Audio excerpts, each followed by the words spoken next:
Okay, so wanted to show today RobotStudio and how assemblies work, how I'm able to use RobotStudio as more than just a robot programming tool and simulation tool, but also as a kind of a layout, brainstorming type of tool. So I have imported in a panel line system from House of Design, and you can see that this panel line system is super detailed. So you're talking, we got every bolt, nut, valve, everything in this assembly, which, if any of you think about it, this would kill SolidWorks, having all the bolts and the nuts and every assembly shown. But in RobotStudio, pretty straightforward, pretty easy to look at. So a few things that I wanted to show was, for me, shortcuts are really important. So again, shortcuts, super important. You can come into customize commands. You can create shortcuts for just about anything. So from this menu, other commands, one of the ones that I like that helps me a lot is this collapse browser contents. So Control-Shift-C, I added this shortcut, so it will collapse the browser if I do Control-Shift-C. So anyway, lots of those shortcuts that I use. So as I'm showing things, you'll see me go in and out of that all the time. Okay, so if you look at the way that this was imported in, it's a parasolid from SolidWorks. We have our main sub-assemblies in each one of these. And what's nice is if I just want to focus in on, let's focus in on this one here. I can come into these, select the other ones. One of the shortcuts I have is Control-Shift-A is visible, so I can hide all those. So now the only one I'm dealing with is this sub-assembly here. So, important part is that if you want to move things around, you have your move bar that you can move sub-assemblies, robots, anything around. And as you can see, it's not showing up here. So one of the important things that you have to do, and you do this all the time, so you can see actually it is right here. I didn't have it selected, so now it's selected. And you can see this, and I can drag and move this all the way up, around the assembly, move it to where I want to position it, however you want to do it. Typically what I do is, this is the whole assembly. I have these things, these other sub-assemblies hidden underneath there. I'll just go in and copy this one and put it in the main station. Okay, so that I don't mess up the main sub-assembly. And then I can just come in and hide this one. So now I have the main sub-assembly that I brought in, and then one that I just want to start manipulating. So on this one, if I right click, modify, set local origin is an important command that I use all the time. And I always use the filter of edges here, or snapped object. And I can now come in and I can say, I want to actually move the origin to here. And this is going to be really important when we go through and you start moving things around. It helps a lot. So that, let's see here, other things that we want to do. You can kind of see that in the tree here, we have a whole bunch of part numbers that don't mean anything. It's kind of hard to know what each thing is, but you can see that these are robot assemblies, and they include the end of arm tool. But the way the designers have designed them, we have extra dress kits for the robots. So, I'll come into here and just for right now, I'll just come in and just do robot 1. I'll just start renaming these. Robot 2. And robot 3. So now I have my 1, 2, and 3 robots named there. And how I do it is I start, if I am trying to go through and organize a sub-assembly, I go through and I hide what I just named. So then it just leaves me with the other thing. So now I can come in and I can say that this is the, I don't know, call it sub-assembly table. Okay. This is going to be buffer table 1. Buffer table 1.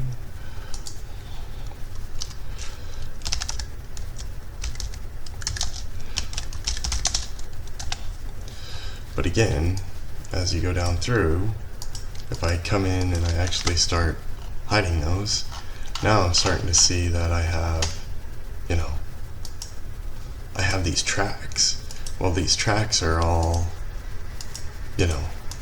all these different parts sitting inside here. So I want to organize that a little bit better. I want to make them track 1 and track 2. So if I come into the main assembly and I go component group, I'm going to give myself a couple of those component groups. Oops. You got to watch that sometimes. So what happens, actually, I'll just show that to you. So if I came in and I did in the main station component group, and then I did component group, and you can see that it subnests these component groups. So inside this, I didn't want to do that. I just wanted to have 2 of these because I'm going to call them track 1, track 1. So I'm just going to copy that. It has nothing in it, and then I'm going to call it track 2. And you can name them different ways and be a little bit more efficient at it and all that, but anyway, not a big deal. So I'm going to have this be track 1. So now I'm just going to come in, so left, so I shift and drag over the top from right to left, and it selects all the parts, and I just cut those, putting into track 1, and now my track 1 is there, and I can hide that. And now this is going to be X track 2. So now you can kind of see I have it laid out a little bit better. So if I want to show and hide the whole thing, I can just bring it all back by showing and hiding it. So that's a pretty easy way to do that, but it allows you to be a little bit quicker at moving things around. Like now you can see that I had my origin there, but if you remember on track 2, right, my origin is sitting over here. So what I want to do is I want to be able to come in, set my local origin to be, and I always try to make it be the bottom so that that's the floor. So that's track 2. But now you can see what's going to happen is on track 2, if I want to move track 2 around, well, I just pulled it out from underneath the robot. So really what I want to do is I want to take robot 3 and just drag and move him down into track 2. Now this is important here. Do you want to reposition it? No, I don't, because the origin would have put the origin on track 2. But there are times that you do want to reposition it, and it'll work really well. So on track 1, we have 2 robots, so I select both of them and just drag them down into track 1, and now I have track 1. So now I can move track 1, I can, if we wanted to redo this and I want to just flip it, right? So I'm just going to flip which side we're actually having these on. So now I just basically flipped it. Super easy. Conceptually, maybe that's what, maybe that's what we wanted to have, is something like that instead, right? But then maybe what we need to do is we need to move buffer table 2 and truly like mirror this thing, and then there you go. So now very simply I just mirrored this inside RobotStudio really quickly. right? So if I actually went back in and showed you 306, so let's see here, is that the right one? Yeah, so I gotta show this and then hide these. So you can see that. I'm just gonna move this whole subassembly over. And there you go. Now it's mirrored. Now you saw that I just kind of guessed at where to move the different tables and that sort of thing. Like if I really wanted to move them a certain distance and you wanted to be super precise with them, you can come in and you can, you know, instead of just dragging them, I could have come in and right-clicked position. I could do offset position, so I can move it, you know, in the negative Y direction. Oh, that's rotation. Negative Y by 200 millimeters, right? And I can move it over by 200. Now what that does is it does also show you where you moved it from. So this is from, and this will be to. So as soon as I hit close, it will actually show me, you know, not the ghost image. So that's a way to do it. Another way that I like to move things around, and we know that there isn't a true mate function in RobotStudio, but they do have a way to be able to move things around. So if I just looked inside track 2, we'll go to track 2, and inside track 2 I have the robot. So inside the robot, let's see if we can find the pillar here. So it looks like this whole thing is going to be the pedestal. Is that right? Nope. Okay, so it's just that one there is the pedestal. Okay, so I'm going to rename this part to be ped. And now I'm going to make that be part of the robot. So I dragged it down into the robot component group. So now that whole thing is part of the robot. So now if I just drag this up, well, there you can see that, wow, okay.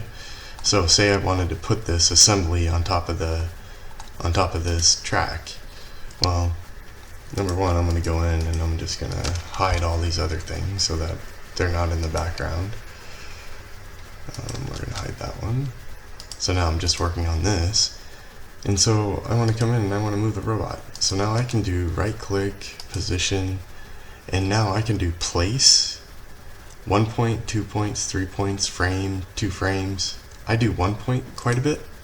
So 1 point, what I can do is I can say I want to move from that point to, and I'm just going to give it the surface. So it doesn't matter where the surface is. So you can see that it's you know, snapping to all these points. And now obviously if I was to do OK on that, it would drag it straight down. But I'm going to say don't move along the X and the Y and just do the Z. So then it just moves it straight down. So it's not mating it, but what you can see now is that if I do want to mate it, I just attached it or put it in, you know, in proximity to each other. Now if I wanted to, let's do the carriage, right? So I want to come into here, component group, and let's put this as carriage.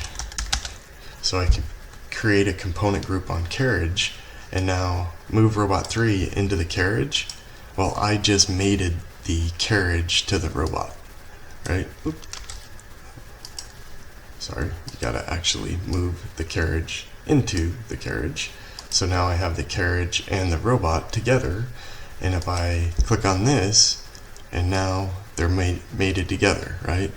But you can see I left some things behind, so like the motor and all that. So you got to make sure that you put all that in. So what I do is I hide the things that I don't want to look at. I know that I also have the carriage in there. Well, now I know that I need the gearbox and the motor. So just go through and start finding it.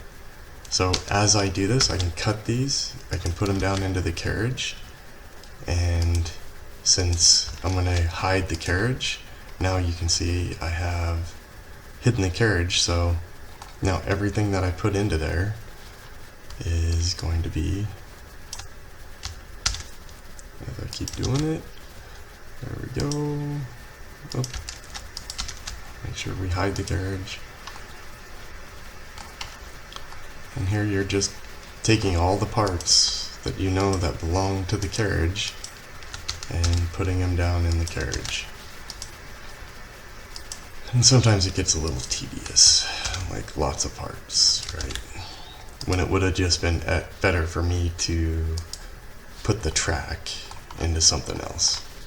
But what we also want is we want our energy chain to be part of our carriage. So now I have the whole carriage, energy chain, robot, everything, and I want to move it around. Now I can just drag it back and forth. And I basically have mated everything together inside of that component group. So that's how you mate things. It's not truly mating, but that's how you mate things inside this. Very, very useful. And then, let's see, anything, end of arm tool? Yeah, so I want to get rid of this, right? We don't want this extra energy chain up here. So easy way to do that, just select it all, delete, right? And of course you got to come down and find, yeah, so the reason why the mechanical engineers do this is not a flexible tube in SolidWorks, so it can't flex down and around, so they just want to see where it's at. So, you know, I just, to make it look good, I just basically delete all the parts that I don't need.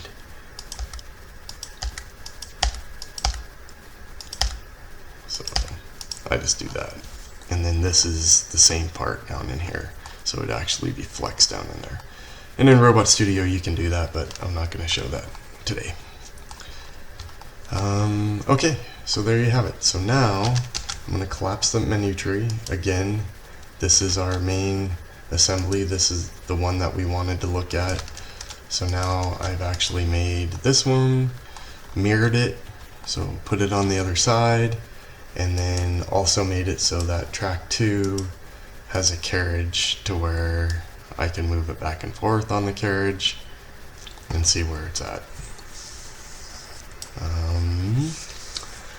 Oh yeah, so here's a good one, right? Is that, here, let's delete the rest of these, because if you see what we just did is the robot needs to be rotated 180 degrees, right?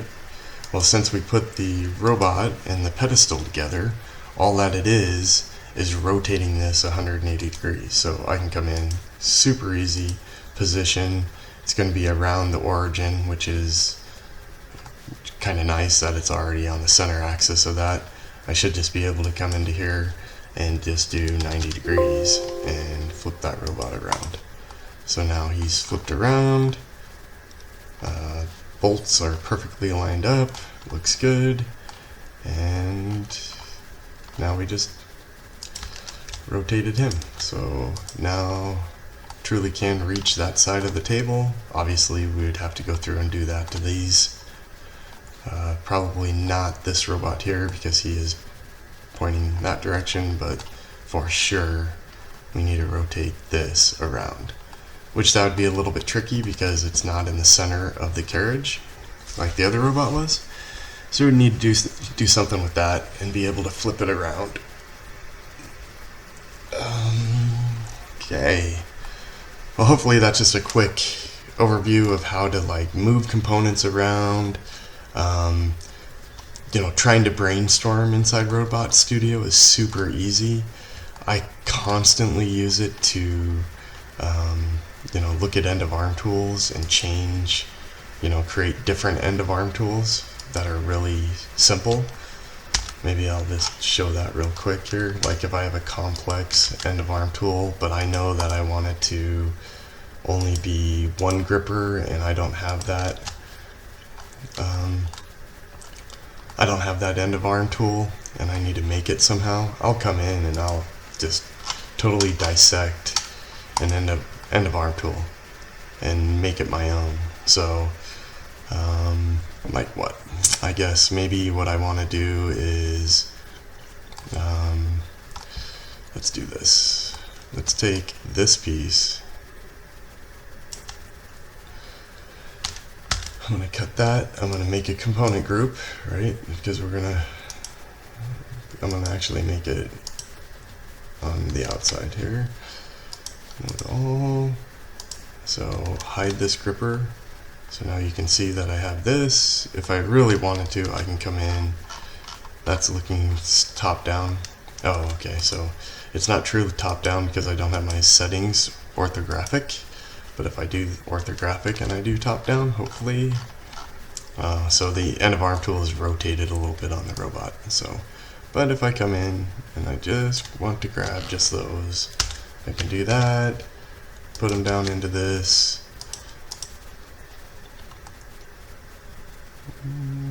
Looks like I even have some more pins on it that I might want to have. I don't know if I want them or not, but why not?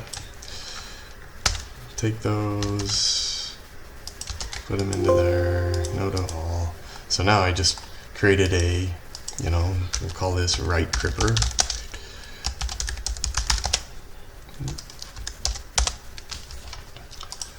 And we could do the exact same thing over here. Grab all this.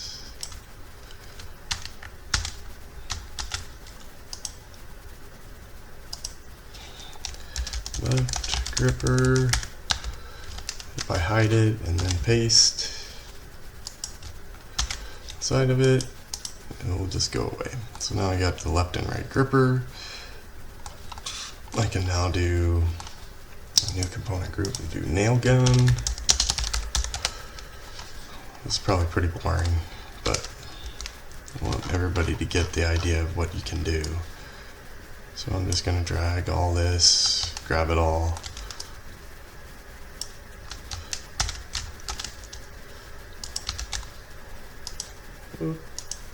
Sometimes it does that, so sometimes you want to show and hide something else because the nail gun, see how it's kind of grayed out? It gets into this funny state sometimes that I've seen.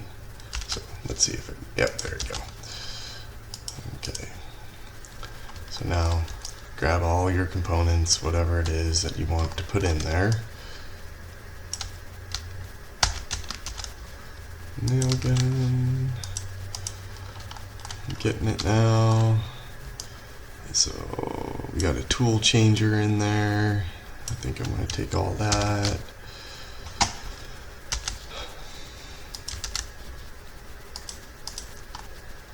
And you can kind of move it around to see what else you need to take. So I'm going to take all this.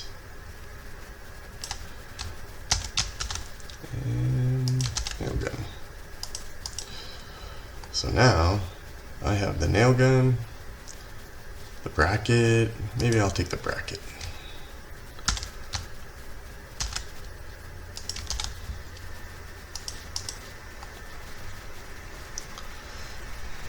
So there you go. Because now what I can do is I can say, well, maybe I just need a nail gun. And I can say, oh, okay, I want that nail gun, and I'm going to use this plate as my plate that I just mount to the robot. Pretty sweet that I can just come into here. I have a nail gun. And I can modify and I can set the local origin to be, maybe I want it to be in the center of that. That might be hard to do. We'll see what it does here. Nope. So we're just going to make the center here the local origin, and you always want to make sure that you do it with the component group that you want. So nail gun. So now my nail gun, when I look at it, I have the local origin. Yeah, sitting right there. And of course you can make it exactly in the center of it by measuring it and moving it to the center. But if I was to go in now and I was to look at this and I was to go to the position of it, what you're going to see is you're going to see it has this position. Okay? And if you look, it is not, it's at an angle. We have that small angle on there. So you can go in and you can reposition it, you can rotate it, you can place it, lots of different ways to get that angle out of it. Anyway, we're coming up on 25 minutes. I want to just go back and show that real quick review of what I did. We're going to name this gripper. Oop. Oh, we'll just name it end of arm tool. How's that? And then I'm going to take these and put into the end of arm tool. I'm going to hide that. But the two things that we have done is from our main assembly.